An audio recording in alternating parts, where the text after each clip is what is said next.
بسم اللہ الرحمن الرحیم۔ سیرت النبی صلی اللہ علیہ وسلم، درس نمبر 38۔ آج کے درس میں غزوہ خندق کے اختتام پہ جو ایک اور غزوہ ہوا یہود کے ساتھ، غزوہ بنو قریظہ، اور اس میں حضرت ابو لبابہ رضی اللہ تعالی عنہ کا تذکرہ، بنو قریظہ کا انجام اور سن 4 ہجری کے دیگر واقعات کا ذکر ہے۔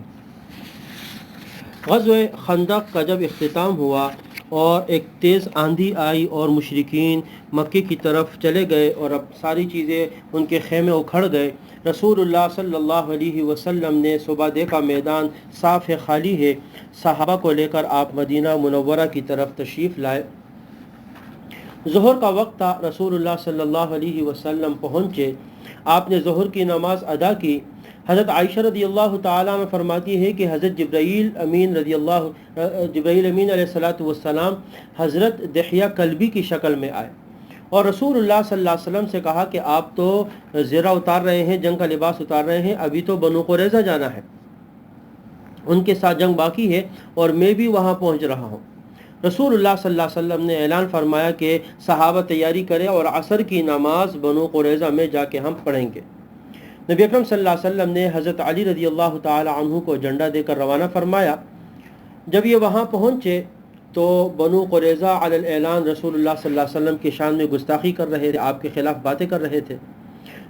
ان کی تعداد 700 تھی۔ یہ تیسرا قبیلہ ہے یہود کا جو مدینے میں آباد تھا۔ اس سے پہلے 2 قبیلے بنو قینقاع اور بنو نذیر کو رسول اللہ صلی اللہ علیہ وسلم جلا وطن کر چکے تھے۔ انہوں نے بھی غزوہ خندق کے موقع پر چونکہ بدعہدی کی اور مسلمانوں سے کیا ہوا عہد توڑ دیا تھا اور مشرکین کا ساتھ دیا، اس کی وجہ سے مسلمانوں پر ایک بہت سخت وقت آیا، تو رسول اللہ صلی اللہ علیہ وسلم 3000 کا لشکر لے کر وہاں پر پہنچ گئے اور ان کا محاصرہ کیا۔ چنانچہ یہود سب کے سب اپنے قلعوں کے اندر جا کے بند ہو گئے۔ اب جب مسلمانوں نے محاصرہ کیا، نبی کریم صلی اللہ علیہ وسلم نے تو ان کے سردار کعب بن اسد نے یہود کو جمع کیا اور فرمایا کہ میں تمہارے سامنے 3 باتیں رکھتا ہوں، ان میں سے ایک پر عمل کر لو، یا تو سب کے سب ایمان لے آؤ تو ممکن ہے کہ رسول اللہ صلی اللہ علیہ وسلم چھوڑ دے۔ نمبر 2، اپنے ہاتھوں سے اپنے عورتوں اور بچوں کو قتل کر لو اور میدان میں اترتے ہیں، حملہ کرتے ہیں، مقابلہ کرتے ہیں، پھر جو بھی غالب آ گیا۔ نمبر 3، آج ہفتے کی شب ہے اور مسلمان جانتے ہیں کہ ہم یہود جو ہے ہفتے کے دن جنگ نہیں کرتے، لہٰذا ہم دھوکے میں ان کے اوپر حملہ کر دیتے ہیں، شب خون مار دیں گے اور ممکن ہے کہ اس میں غالب آ جائے۔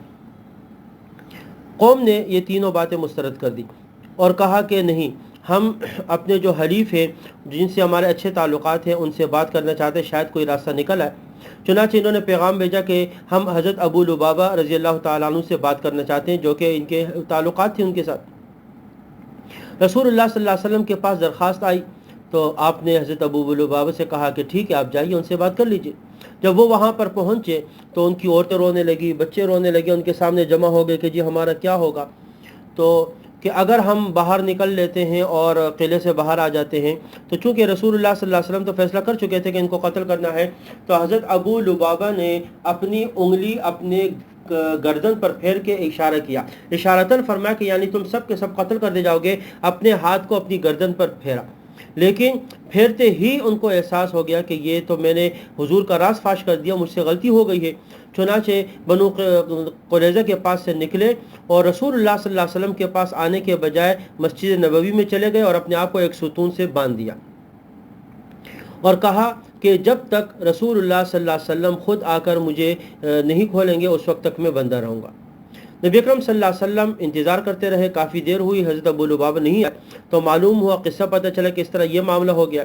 تو آپ نے کہا کہ اگر ابو لبابہ میرے پاس آ جاتا تو میں اس کے لیے استغفار کر لیتا، لیکن اب انہوں نے اپنا معاملہ اللہ کے ہاں پیش کر دیا ہے، اب جو بھی اللہ کی طرف سے حکم ہوگا وہ ہوگا۔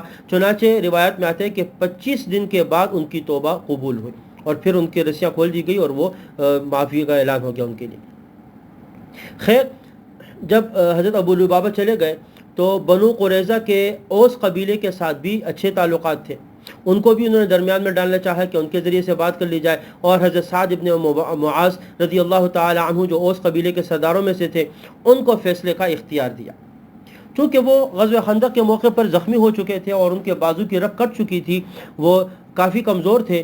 خیر ان کو بلایا گیا، نبی اکرم صلی اللہ علیہ وسلم نے ان کو بلایا۔ جب وہ آئے تو آپ صلی اللہ علیہ وسلم نے قبیلے والوں سے کہا قوموا لسیدکم، تم اپنے سردار کے لیے کھڑے ہو جاؤ احتراما ادبا، اور آپ آئے اور رسول اللہ صلی اللہ علیہ وسلم نے کہا کہ تم جو فیصلہ کرو گے ساتھ، انہوں نے اس کو قبول کر لیا۔ کہا جو میں فیصلہ کروں گا وہ قبول ہوگا؟ کہا بالکل قبول ہوگا۔ حضرت سعد ابن معاذ رضی اللہ تعالی فرمانے لگے کہ جتنے مرد ہیں ان سب کے سب کو قتل کر دیا جائے، ان کے بچوں اور عورتوں کو غلام بنا کے گرفتار کر لیا جائے، اور ان کا مال غنیمت کے طور پر تقسیم کر دیا جائے۔ رسول اللہ صلی اللہ علیہ وسلم نے جب یہ سنا فرمایا اے سعد، تم نے وہی فیصلہ کیا ہے جو آسمانوں کے اوپر اللہ کا حکم ہے، اللہ کے فیصلے کے مطابق تم نے فیصلہ کیا۔ چنانچہ بنو قریظہ کے تمام مرد قتل کر دیے گئے، ان کے خواتین اور بچوں کو قیدی بنا کے شام کے بازاروں میں بیچ دیا گیا، اور اس سے جو قیمت آئی تھی وہ مسلمانوں میں تقسیم کر دی گئی، جنگ کا سامان خریدا گیا، اور ان کا مال بھی غنیمت کے طور پر تقسیم کر دیا گیا۔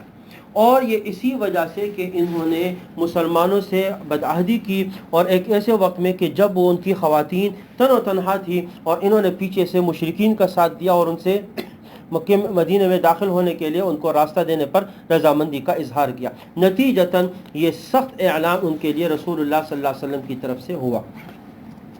سن 4 ہجری میں جو دیگر واقعات ہوئے ان میں حضرت فاطمۃ الزہرا رضی اللہ تعالی عنہا کے ہاں حضرت حسین رضی اللہ تعالی عنہ کی پیدائش ہوئی، اور شراب کی ممانعت کا حکم بھی نازل ہوا۔